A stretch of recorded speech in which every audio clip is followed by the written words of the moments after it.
Hallelujah. The darkness ay kino-cover po niya po yung pong kalangitan. Hallelujah. Sabi po ng salita ng Diyos, hallelujah, ang liwanag ng Diyos sa buhay ng mga mananampalataya ay magbibigay po ng liwanag sa maraming tao sa kabila po ng atin pong pinagdadaanan. Praise God, sa araw pong ito, alam po natin that God created everything. Nakikita man po natin o hindi nakikita, nilikha ng Diyos yan sa pamamagitan ng kanyang salita. From the beginning, God set change in motion by speaking. Hallelujah. Ito po ay itinalaga ng Panginoon by speaking the word. At alam po natin yan, when God created everything, nilikha ng Diyos yan sa pamamagitan ng kanyang salita. Sabi po sa aklat po ng Hebrews chapter 11, verse 3, it is by faith that we understand.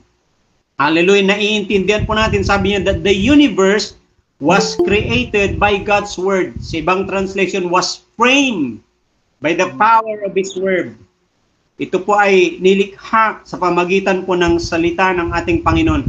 So that what we can be seen was made out of what cannot be seen. Lahat daw ng nakikita, hallelujah, o lahat ng nakikita po natin ngayon, ito po ay nalikha sa pamagitan po. Nagmula po ito doon sa hindi natin nakikita, wala pa. Pero nung ang Diyos ay nagsalita, lahat ng mga bagay na ito ay nakikita po natin. Nagkaroon po ng realidad. And God, makikita po natin dito, sabi niya, so that what we can be seen was made out of what cannot be seen. God has given us that same ability this morning. Ibinigay ng Diyos sa atin po yung pong abilidad na yan, hallelujah, to set change in motion by speaking. Napakalaga po nito sa buhay po natin, mga kapatid, na tayo po ay nagsasalita palagi. Bakit? May kapangyarihan po sa salita na kung saan ito po ay ipinagkalob ng Diyos sa atin. God has given us that ability, that power. Kaya nga tayo po ay nilikha ng Diyos. Sabi niya, God created us in His own image, according to His own likeness. Hallelujah, makita natin yung buhay natin na hindi po tayo mga basta-basta na nilikha ng Diyos lamang. Because God, sabi po ng salita ng Diyos, tayo po ay, we are wonderfully created. We are fearfully and wonderfully made by God. So makikita natin yun na sa buhay natin, iba yung pagkakalikha ng Diyos sa atin. And I tell you this morning, anuman yung mga bagay, what are you not seeing in your life that you would like to see in your life? Ano pong ibig kong sabihin? Yung mga hindi pa po ninyo nakikita na gusto ninyong makita sa inyong mga buhay. Meron ba yun? Hallelujah. Kung meron kang katabi sa umagang ito, gusto ko na kung saan sabihin mo sa kanya, ano ba yung hindi mo nakikita na gusto mong makita sa buhay mo? There is power in the word. Gusto ko pong sabihin sa inyo, the power of your word. Dito po tayo mag-uusap sa umaga pong ito. Alam nyo kung gaano po kahalaga yung mga sinasambit po nating salita. Why?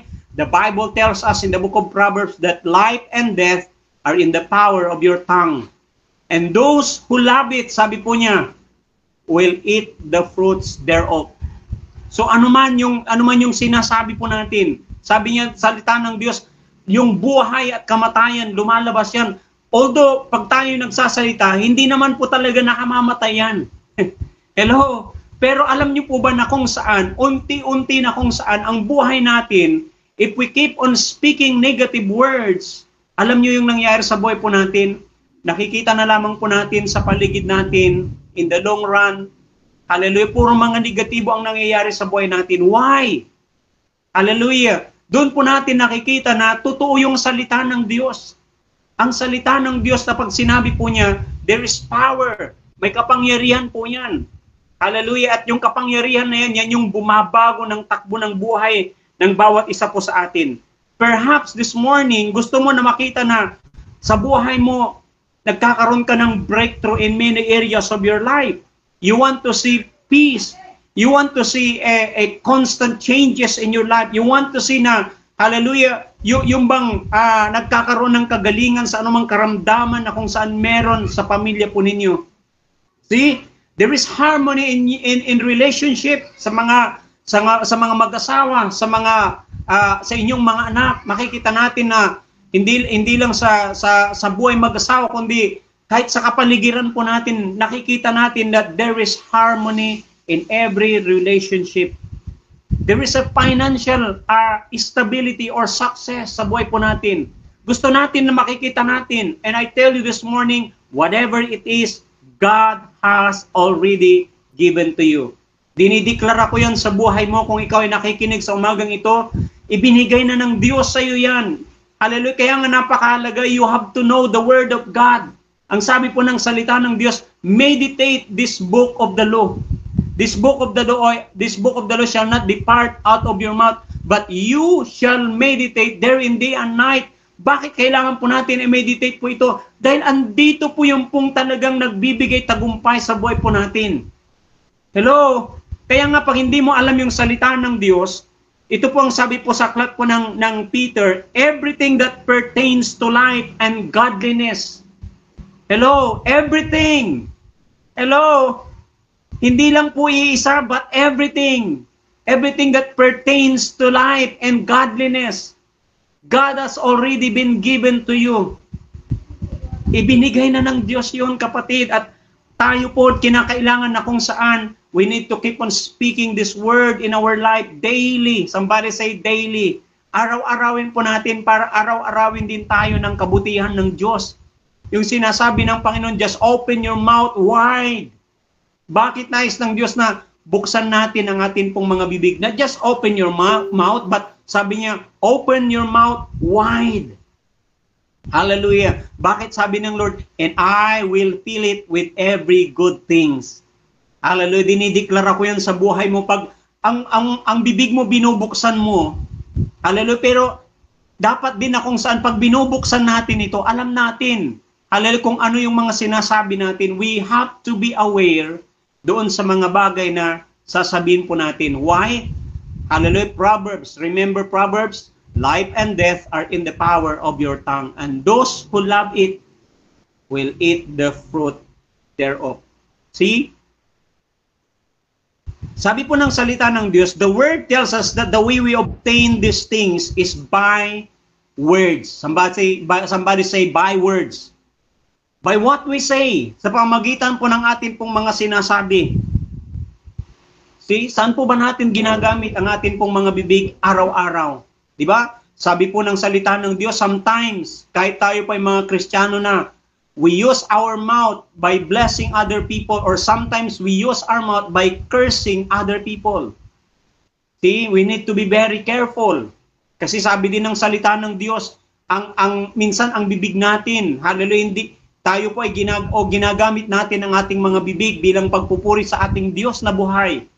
Pero minsan yung bibig din natin, nagagamit din po natin sa mga bagay o sa mga salitang mga walang kabuluhan. Remember, sabi po ni Jesus, every idle words, see, na lumalabas sa bibig mo, mga salitang walang kabuluhan on the day of judgment. Hallelujah, pag magbibigay sulit po tayo mga kapatid. That's why, watch out. See? Kinakailangan na kung saan, kung hindi ka rin lang magsasabi ng mabuti, itikom mo na yung bibig mo. See? Napakahalaga na sa buhay po natin, sabi po ng isang missionary, faith is voice activated. Napakahalaga po nito. Hallelujah. Na ina-activate po natin yung pananampalataya natin by, see, yung word na sinasabi natin. By the word, hallelujah, that proceeds out of our mouth, yung mga lumalabas sa atin pong mga bibig, napakalaga po niyan. Ina-activate po natin yung faith natin. See?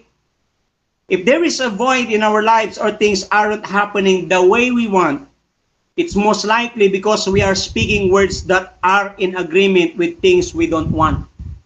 See?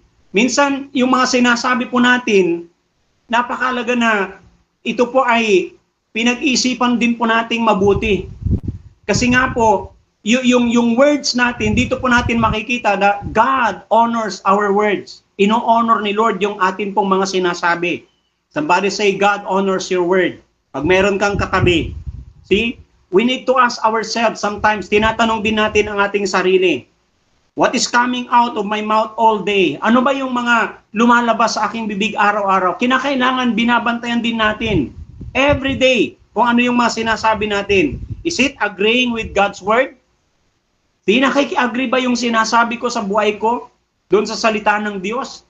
See, if not agreeing with God's word, hallelujah, stop it. Tigilan na po natin, mga kapatid. See, ilagay po ninyo doon sa comment ninyo, stop it. Pag hindi ka rin lang magsasalita na in line with the word of God, tumigil na po tayo. If it is not agreeing with God's word, faith is voice activated. We can speak God's promises and then speak the curse and expect the promises to dominate our lives. See, hindi po pwede na kung saan, sabi niya, hindi po tayo pwede na magsalita ng salita ng Diyos o yung mga pangako ng Diyos and then we speak also curse and expect the promise of God to dominate our lives. Hindi po pwedeng mangyari po yun. Kaya nga po doon pumapasok yung salita ng Diyos na sabi niya, a double-minded man is unstable in his ways. See? And we do not expect, hindi daw po tayo dapat mag-expect na tayo po ay tatanggap mula sa Diyos. Hallelujah, we are a double-minded person. Ito po yung double-minded person. Hallelujah, sometimes we declare the word of God and then, hallelujah, pag nakita na natin na yung sitwasyon ng buhay natin parang hindi nakiki-agree doon sa mga sinasabi natin, ay oo nga, parang hindi naman yata talaga totoo yun. See? Parang mahirap na kung saan paniwalaan na mangyari. But you know what? Even the circumstances ay hindi na umaayon sa iyo. Keep on believing, keep on declaring. Hallelujah, magsalita ka lang. At patuloy na kung saan yung sinasabi mo, it must be agreeing with the word of God. Hallelujah. Tandaan po natin, napakahalaga po yun. In the book of Ephesians chapter 6 verse 13 to 17, makikita po natin dito na kung saan, ito pong verse na ito, it talks about all the armor of God. See, put on the full armor of God. Pero meron pong isang piece ng armor na nandito po na kung saan, ito pong armor na ito, it is mentioned as a defensive weapon para po sa atin. Hallelujah. Ano po yun? Ito po yung tinatawag po natin na the word of God, the sword of the Spirit, which is the word of God. Ito po yung sword. Hallelujah. Hindi po kailanman magtatagumpay ang bawat isa po sa atin if we are not using this sword, the word of God. Hello, kung tayo po ay nakikipagbaka, wala kang sandatang dala, hindi ka magtatagumpay, mapapagod ka sa kasasangga.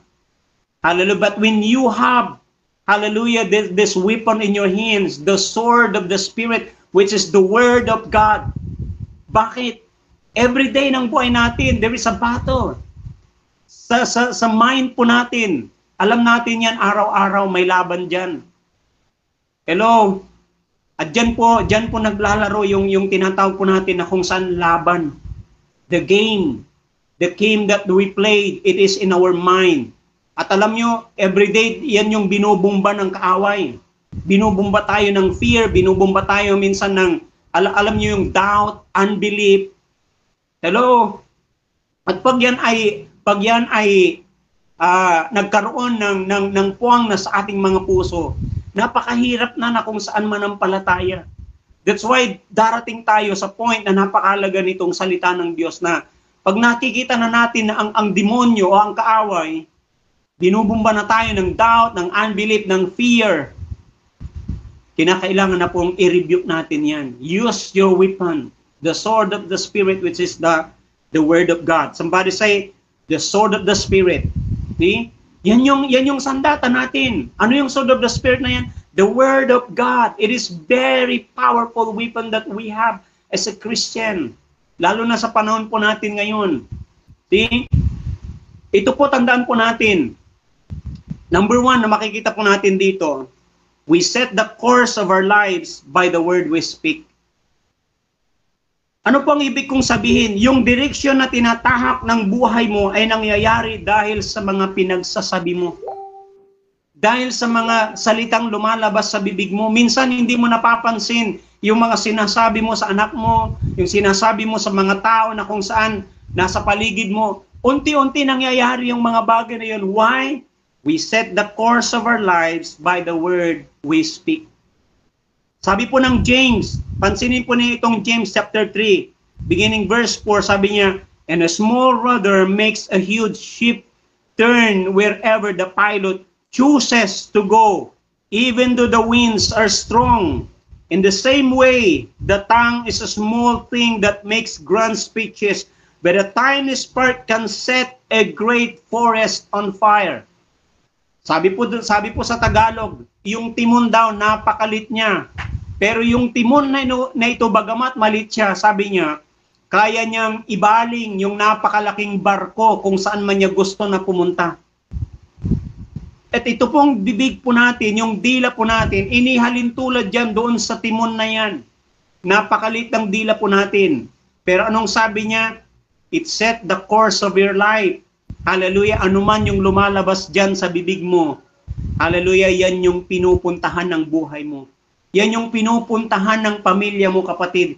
Yan yung pinupuntahan natin. Kaya napakalaga, yung direksyon na tinatahak ng buhay mo ay nangyayari dahil sa sinasabi mo. That's how powerful the words na meron tayong sinasabi araw-araw sa buhay po natin. Sabi niya, it is very tiny. But sabi niya, when it is spark, it can set a great forest on fire. Kaya daw niyang sunugin. Hallelujah. Yung forest. Kaya niya na kung saan gumawa.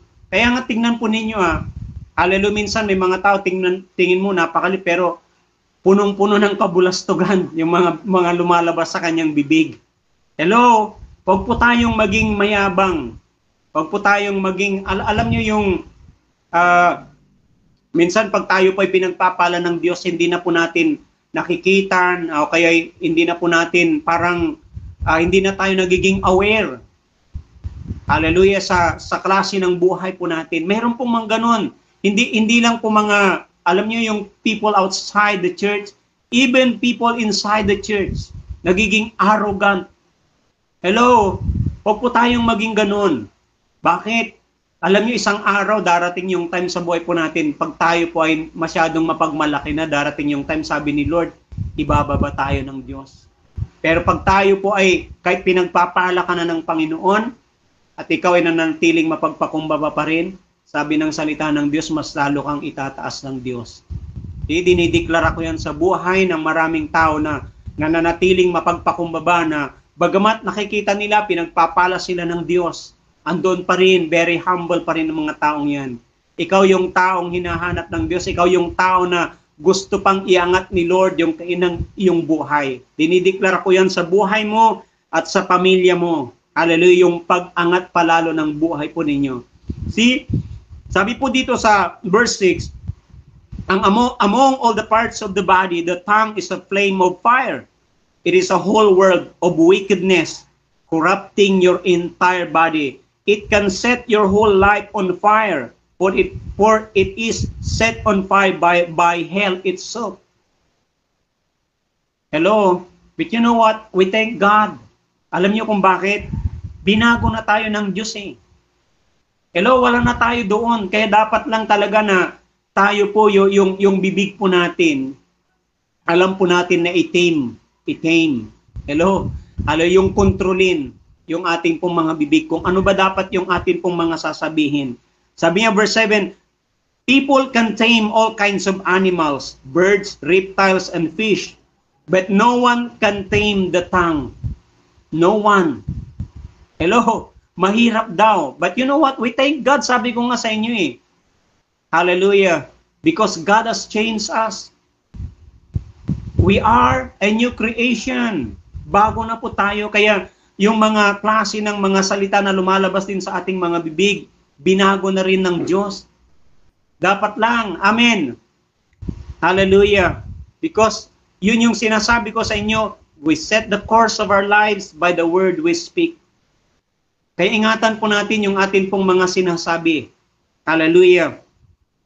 Sabi ko, tinubos na tayo ni Kristo sa lahat ng sumpa.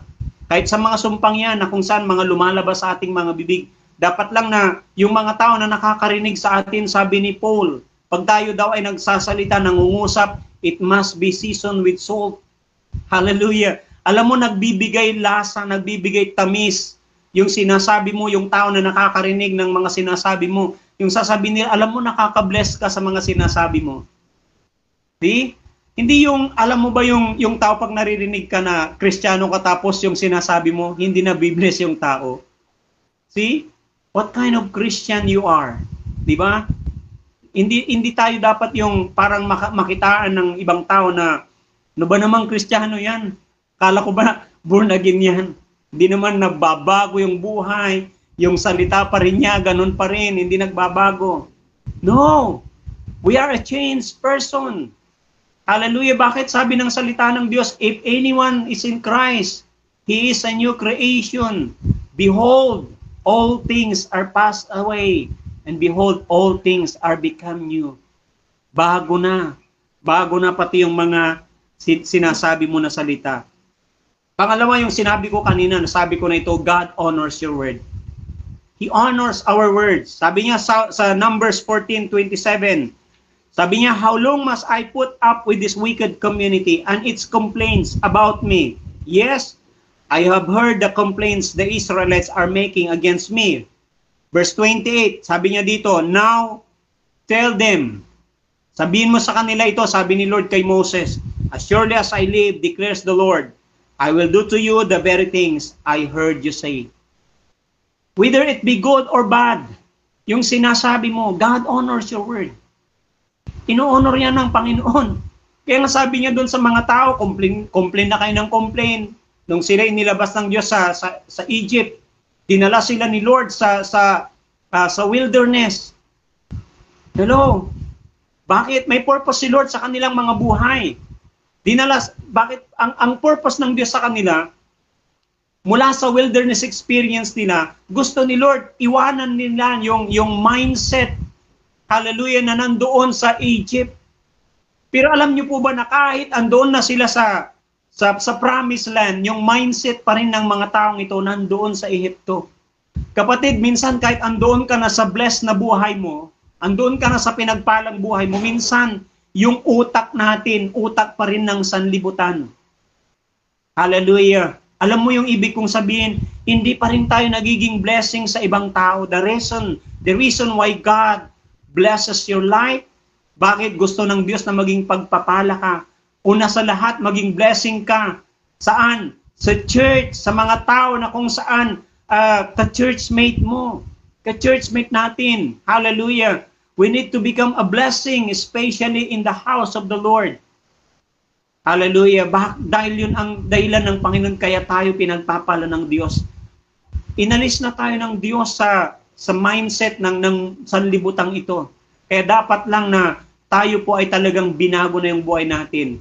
See, hindi na dapat natin, alam mo yung pagmamahal mo na sa mga bagay na nasa sanlibutan, dapat wala na yun sa atin. Bakit? Sabi po ng salita ng Diyos, anyone who loves the world, the love of the Father is not in him.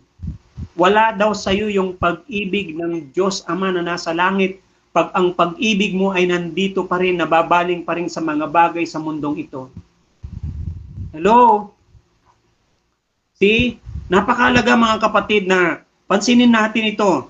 Dito po, alam niyo po ba na ang Panginoon, He ends up many lives in the wilderness. Alam niyo kung bakit? Hallelujah. Because of their words. Dahil sa kanilang mga sinasabi, araw-araw na naririnig ng Diyos. Sabi ng Panginoon, verse 29, you will all drop dead in this wilderness because you complain against me. Every one of you who is 20 years old or older and was included in this registration will die in wilderness. Hindi sila nakarating ng promised land. Alam niyo kung bakit? Because of the wrong words. Mga maling salita na kanilang sinasabi. Complain lang palagi. Even though nakita nila yung provision ng Lord, nakita nila how God delivers them from the hands of Pharaoh, nakita nila yung mga, alam niyo yung mga himala. With their own eyes, they saw the miracles, great and amazing works of God. Pero itong mga taong ito, hindi na bago yung kanilang mga mindset. Kapatid, bilang isang Kristiyano na merong Kristo sa iyong puso, dapat nabago na yung mindset mo. See, nabago na pati yung mga lumalabas sa iyong mga bibig.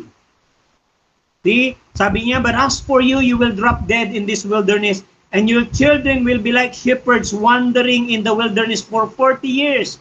In this way, they will pay for your faithlessness until the last of you lies dead in the wilderness.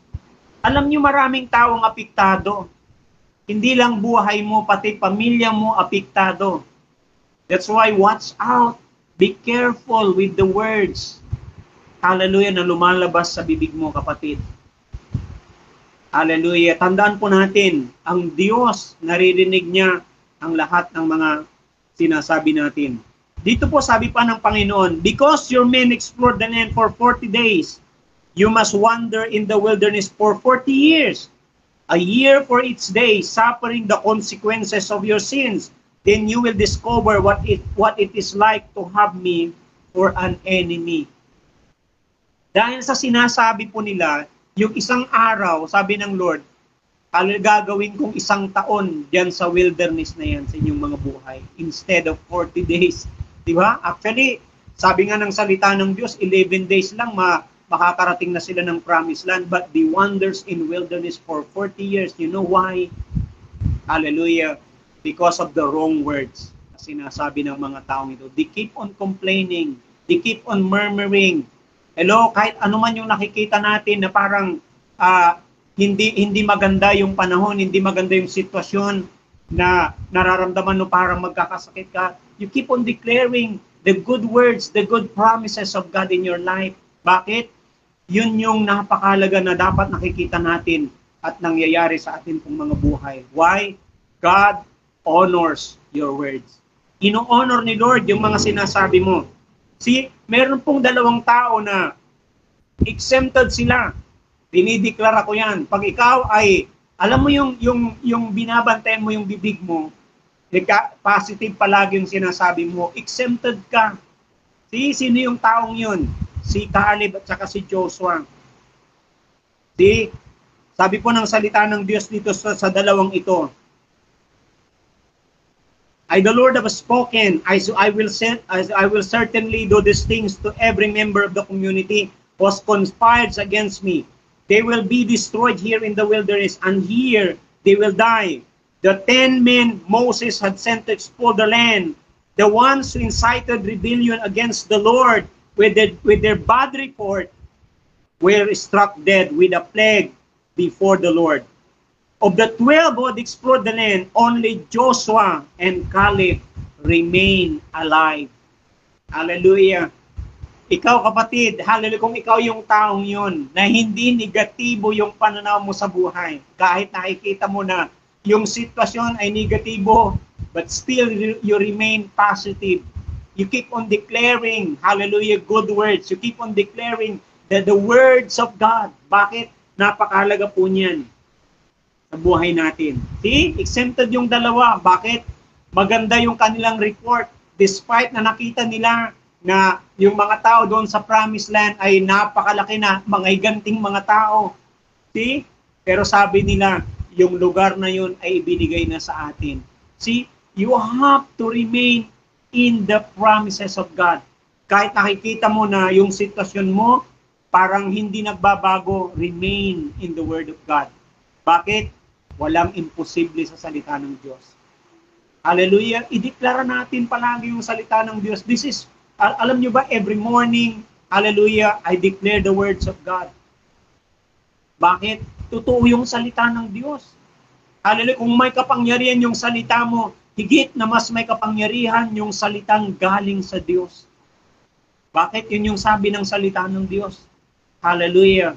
The Word of God is powerful and alive. Somebody say powerful.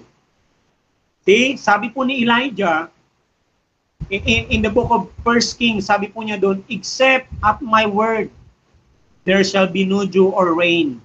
Sabi niya, wala kayong makikitang hamog o ulan na papatak hanggat hindi ako nagsasalita. Wow! Alam mo kapatid, dapat yun yung pananaw natin sa buhay na hanggat hindi tayo nagsasalita, Hindi natin nakikita na gumaganda yung paligid. But when you start speaking, nakikita mo may mabubuting nangyayari sa paligid mo. Bakit nagsasalita ka na? See? Dapat yun yung nangyayari sa buhay natin. Sabi ni Elijah, hanggat hindi ako nagsasalita, walang ulan na darating. Kapatid, nandyan sa bibig mo yung pagpapala. See, nandyan sa bibig mo yung pag-angat ng buhay. Nandyan sa bibig mo yung kaligtasan ng pamilya mo. See, kahit parang hindi mo nakikita na hindi nagbabago yung taong pinag-pray mo, parang nakikita mo na hindi nagbabago yung tatay mo kahit pray ka ng pray sa kanya. Keep on declaring, keep on praying. Hallelujah. Bakit? God honors your word. Ino-honor ni Lord yung salita mo, yung lumalabas dyan sa bibig mo, kapatid. Pansinin mo palagi yan. Ino-honor ni Lord yan. Do not doubt. Keep on believing. Magpatuloy lang tayo. At yung panghuli, God's word is effective and powerful. Keep declaring it.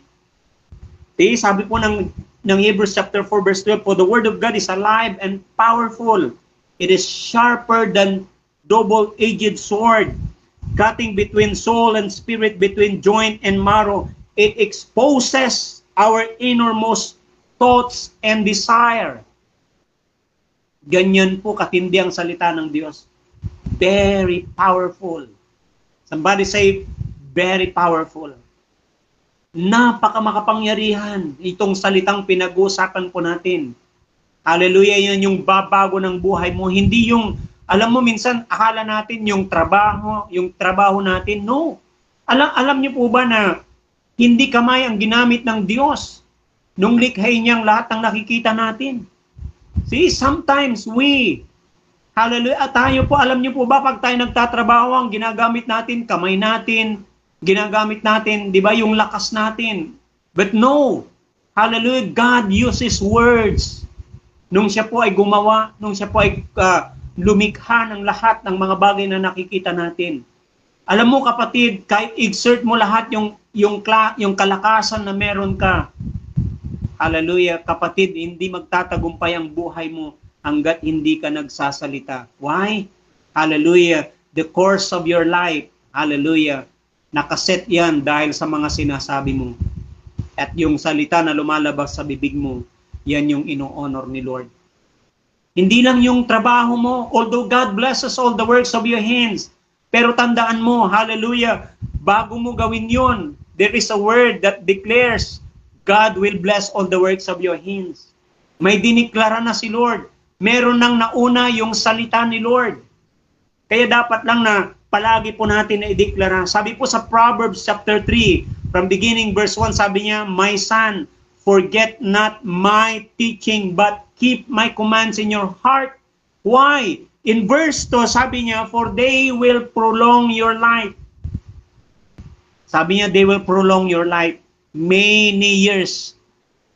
Dinideklara ko yan. Hindi lang hahabang buhay mo. Maraming taon ang ihahaba ng buhay mo. God will prolong your life many years as you keep, hallelujah, the teaching of God in your heart. How to keep God's teaching in our heart? By meditating His Word, by pondering His Word, by memorizing His words. Ang daming Kristiyano. Iwan ko kung may 10 kayong verse na alam sa Bible. Hello, napakalaga na minimemorize din natin ang salita ng Diyos. They will prolong your life many years, sabi po ng salita ng Diyos. And may karugtong yan. Hindi pa tapos si Lord. Ano pong sabi po niyan? Bring you peace and prosperity. Dinideklara ko yan sa buhay mo. Pag patuloy mo na minimeditate, minimemorize ang salita ng Diyos, it will not only prolong your life many years, it will give you peace and prosperity. Sasagana ang buhay mo. Tabi mo dyan sa katabi mo, may katabi ka, katabi mo ang asawa mo, anak mo, magtatagumpay ka. See? Saan manggagaling yung tagumpay? Sa salita ng Diyos. Sabi niya, let love and faithfulness never leave you. Yun daw, pag-ibig at katapatan, hindi daw dapat nawawala sa atin. Sabi niya, bind them around your neck. Itali mo daw dyan sa lig mo. Alam nyo kung ano yung manandyan sa lig ng mga tao? Mga mahahalagang bagay, gold na necklace, di ba? Mga silver, mga importante. Ipinapakita lang ng salita ng Diyos how important the Word of God is in our life. Ganun dapat kahalaga din ang salita ng Diyos. Sabi niya, write them on the tablet of your heart. Why? Then you will win favor. Verse 4, you will win favor in the eyes of God and in the eyes of men.